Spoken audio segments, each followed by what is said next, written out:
kechirdim dedim, ama kechirmaganman.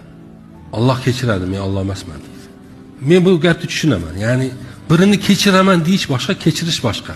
Biz juda ham ojizmiz. Bilasizmi? Har qanday samimiyat Robbimizning qarshisida eng go'zal holatiga qaytadi. Domla aytdiki menga, o'zingga nima so'rasang, u kechirmagan odamingga 10 qatini so'ra. Allohim, u menga yomonlik qildi, ama sen unga dunyoni bir bandaga qilinishi kerak bo'lgan eng yaxshi hamma narsani bergin unga.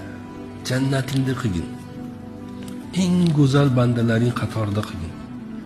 Eng yaxshi narsalar bergin unga. Meni og'ritdi, ama sen uni kechirgin.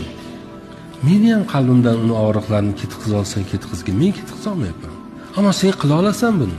Men unga kuchim yetmaydi, ama sening kuching yetadi. Bir kuch ko'rsatib qo'yam deyishingiz ham mumkin.